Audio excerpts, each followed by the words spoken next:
Hi guys, my name's Seb Tudor, I'm the man on the Silver Mountain and welcome back. Now today I want to talk about extroversion, introversion a little bit more because I kind of talked about the opposites attract idea of introversion versus extroversion in a previous video. And not all of you guys seem to have, because I kind of brushed over what extroversion and introversion were at the beginning of the video. But not all of you guys seem to have completely grasped the specifics of what an introvert and an extrovert mean and or what they are.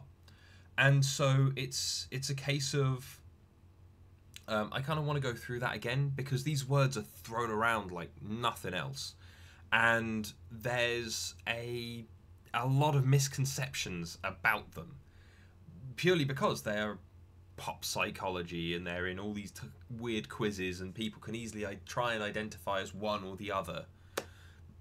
And as a result, it's one of these things that is important because it's this core of human personality that runs through so many different kinds of legitimate personality testing, including DISC that I use. And so where you've got this kind of interchangeable extroversion versus introversion, active versus passive kind of look at things, I wanted to go through what they are specifically, just because otherwise it becomes a kind of situation of people go, oh yeah, well because I do that thing I'm a this, and it's like that's not always the case. Most of my life I was a quiet, reserved kid who was very shy. Even now, I would say that I tend towards being reserved out of conscious effort to do so. But I'm still an active personality type. I'm still an extrovert. Where you've got an awful lot of performers and artists who show off their work to the world, perform in front of thousands and thousands of people. A very large number of those individuals are introverted. How does that work though? Because they're obviously gaining such gratification from being in front of so many thousands of people. But that's one of the big misconceptions. So let's go through these one at a time. Let's do extroversion first. So what is extroversion? Well, firstly, it's an active kind of personality, which is someone who has a reasonable idea of where they expect to go, and when there are deviations from where they expect to go, they will act to achieve. They will act to get back on track because that's where they want to be. In terms of extroversion as extroversion purely, it is gaining gratification, including the whole recharge thing that is often attached to these, from outside of the self. So if we're looking at DISC, a dominant person wants the result, in which case they're not concerned about rules which are internalized, they're not concerned about anything else, they are concerned about the result in their environment, the thing that they want, the goal that they have to hit. So they chase after it in an active fashion. They push towards that goal. That's where I am. D-type personality. An I-type personality is someone that influences. So they are either influencing other people or being influenced by other people. In which case, those other people are all outside of themselves. They are part of their environment. And so they're gaining gratification from outside themselves.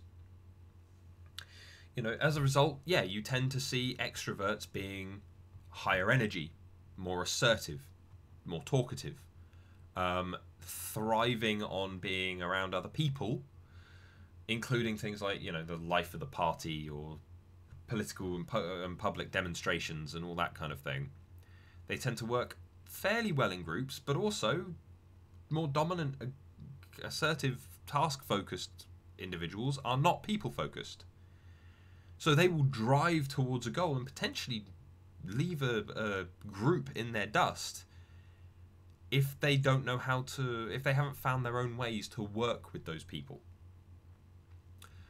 And as a result, an extroverted person is also, yeah, more likely to enjoy time spent with people and find kind of time alone less engaging. But that's, again, more because if you're an I-type personality, then you are looking for that outside influence. If you are a D-type personality, then you want the result. And a lot of times you can't get that result without other people. So through getting the result, you've spent time with the people. Positive association, you enjoy spending the time with the people because it got you what you wanted. But again, if you're more task focused, but an active, extroverted kind of personality, then you can potentially still push for those things you want and be really happy in just doing it by yourself. It's not purely dependent or purely indicative as to whether or not you're an introvert or an extrovert based on just if you like people or not, because there are task focused and people focused personalities for both active / extroverted and passive / introverted kind of ends of the scale. So let's get into the introverted side of things. As a passive side of things, you're looking at someone who adapts to situations in their own space, but they do so based on internal mechanisms. So it's a state where it's interest in one's own mindset, in one's own well-being, where they tend to be more reserved and reflective on a more default level, but not always. You can be an unreflective, arrogant, ignorant introvert, for instance. But it all depends on kind of where you're sat. So again, let's take a look at this from the DISC methodology that I've talked about before, or the DISC model that I've talked about before. If you're an S-type personality, so you're a people-focused, passive / introverted individual, then you're more focused on your stability, your supportiveness, yeah, the support that you can gain from others, as well as the support you can offer to others. That state of stability and well-being and security. How do you achieve that? Well, by surrounding yourself with people. An S-type personality, a person with an S-type personality, is more likely to be happy when the people around them are happy. In which case, you might have an S-type member of a group who loves the big parties, who loves the community activities, who loves the political demonstrations, because they feel safe and secure and stable in that environment with all of those people supporting them and keeping that internal feeling of well-being there. As a result, though, you know, it's one of those interesting things that, and this is again where the misconceptions are, where it's not just that extroverts like people and introverts don't. It's not that extroverts recharge better with people and introverts don't. And an S-type personality who is an introverted personality type is going to probably recharge quite happily with a group of people. They might just not be as energetic with those people. They might not be as assertive with those people. And this is where shyness is often kind of confused with introversion, because, you know, the introversion is a preference towards an environmental state, either from an internal environmental state, as with an S-type personality wanting to feel stable and secure and safe, or an external one with a D-type personality wanting that result, while shyness is built out of fear. So when I was younger, I was incredibly aware, I was incredibly focused on all of these different moving parts, and I wanted a result, but there were always things in my way, and those things were usually people, and those people caused me distress because I didn't know how to overcome the obstacles that they were putting in my way. And because at times that I changed environments very quickly, like moving schools, like completely just losing all of my friends that I had known for potentially a good couple of years and moving to a completely new environment where I knew no one and all that kind of thing, that caused me to become more shy. Why? Because it was distressing. It caused fear. It caused anxieties. It allowed me to experience all of these new negative factors based on the new environment I was in. And as a result, I was shy. Did I still act towards getting what I wanted and pushing towards the things I wanted? Absolutely. Did I get bored because the classes I was in potentially didn't push towards the goal that I wanted? And so I got bored and I maybe kind of stretched outside and did more stuff outside, but when I was in class I just didn't mess around. I wasn't the class clown, but I would disengage from what was being talked about. You know, it's one of those things where shyness is distress, not introversion. But then we've talked about the people who are people focused but introverted. What about the people who are task focused and introverted? The people who are compliant. Now, usually people will go, oh, well, rules are an external thing, right? They're set by an environment. They're set by your boss. They're set by your school. They're set by people around you. They're external, right? No, because you only buy into, you internalize those rule sets. So a person whose rule set includes a set of things that, they otherwise, some of which apply to work, some of which don't, then when it comes to those things being questioned, they get flustered. They get unsettled. So, for instance, someone who is internalized, as an extreme example, someone who has internalized that at work they need to complete these pieces of paperwork, these other things, but also the world is flat. In which case, then when they are fulfilling their daily routine, if any one of those things gets called into question, gets kind of tackled, then that becomes a bit of a problem for those individuals. Yeah, they're being shaken out of that rule set. They're not able to comply to it anymore. And that's why they don't like people, because people don't necessarily comply to the same rule sets that they do. Because there's a mix of rule sets in everybody. There's a mix of values and beliefs and these rules that we've taken on board. And so those compliant people may avoid others, may not be completely happy with interacting with other people, simply because those people mess up their rules. Like, I've butted heads, being someone that just wants the job done. To hell with the process, get me the result. If you have to cut a few corners, fine, but the result I want is specific. So if you've cut corners to the extent that then the result isn't exactly what I want, then I'm still going to come down hard on you. Excuse me. But if you've got a C-type personality, an introverted, task-focused person, then they're probably going to be more worried about whether or not you dotted every I and crossed every T, as opposed to whether or not the report that you gave them actually goes on to achieve anything substantial afterwards. Whether or not it proved something, or whether or not it was going to be used in something. They just want the report to be up to standard. They want the process to be followed. Why? Because they've internalized the process. And that's what sits inside them. That's what they're focused on in their own internal mental self. And that's why they're not externally focused. And so, yeah, these people that maybe tend to avoid large groups.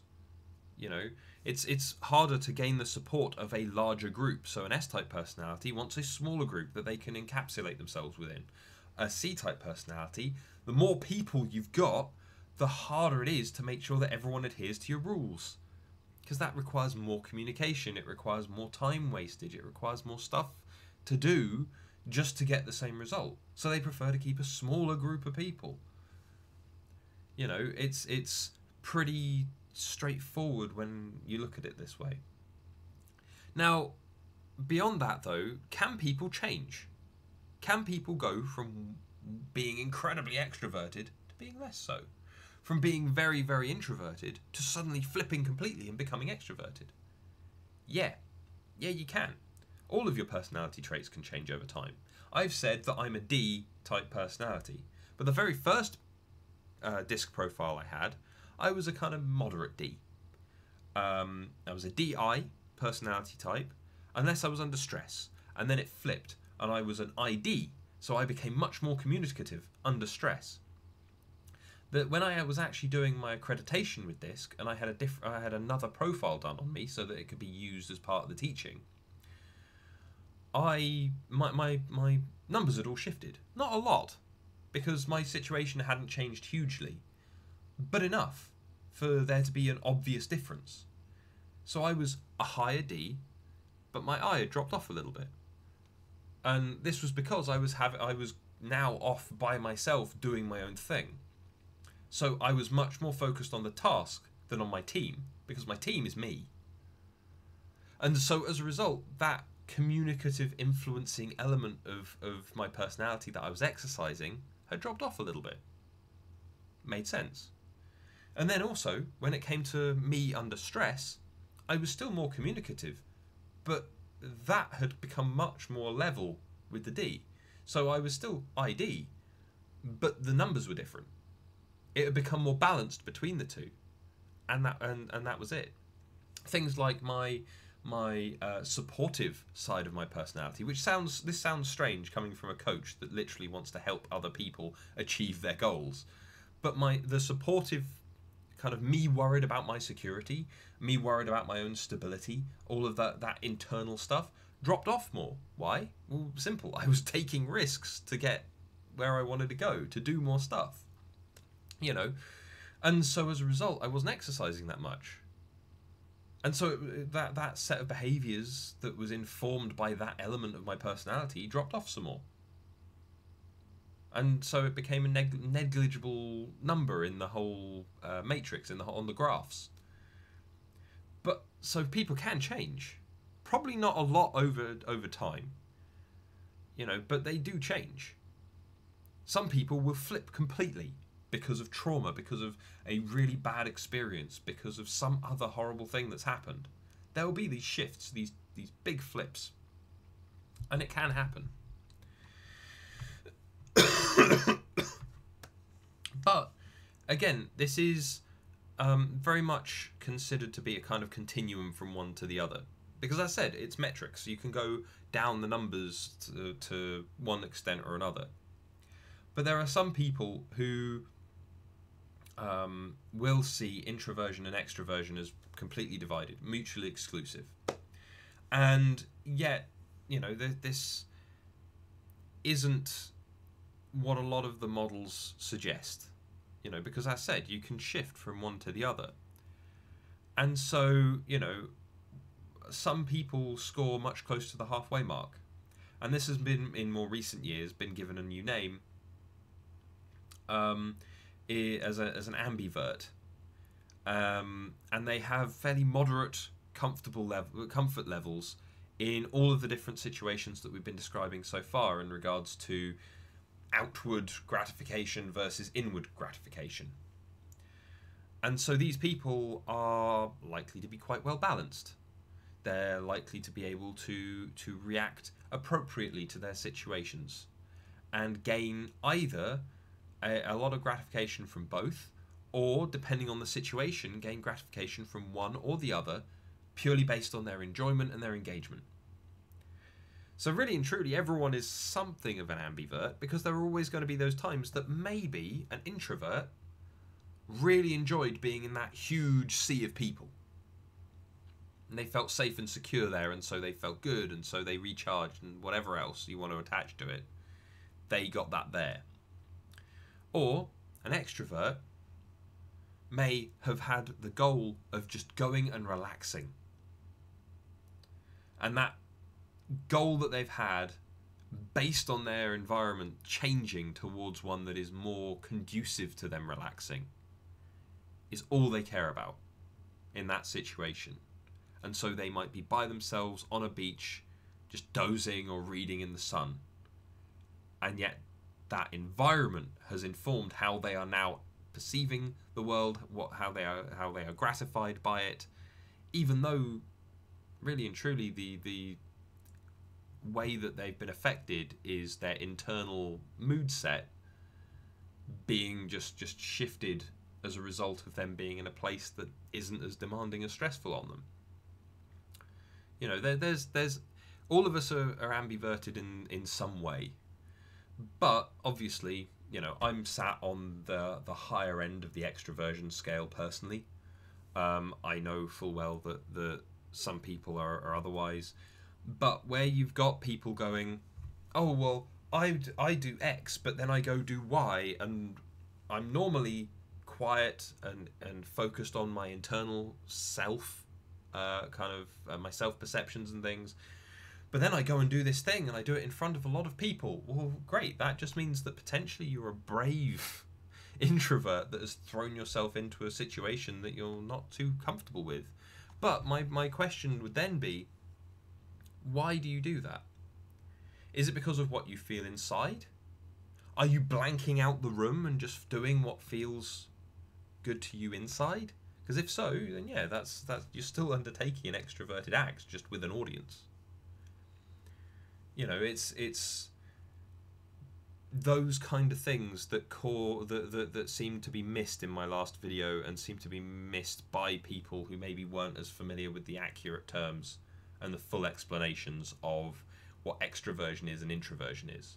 So I wanted to go through it here just so that you guys have that understanding, and so that you don't confuse things like shyness for introversion, because introversion kind of informs elements of your well-being and your working process, but shyness only ever describes the fear, distress, upset, and negative elements that you're focused on. You can be an introvert and use the focus that you have on your own internal compass as a great strength. Yeah, the number of people who use that, who internalize rule sets to the extent that then they are like tops of their field. Yeah, people like Albert Einstein was an introvert, and why? Well, simple. He took on board the rule sets that he could use, the systems, the methods, the processes that he could use to kind of investigate the universe. He took them all on board, internalized them, and then did great things with them by following those processes, testing them, and developing them in a very uniform manner. Yeah? That kind of thing can still be a strength, but shyness is only ever a negative. Some people might find it cute and all the rest of it, in which case it's a positive for that person, sure, but it's not positive for the person who's actually feeling shy, who's feeling afraid, anxious, distressed. And so, you know, there needs to be that division, that people don't just miss that kind of stuff.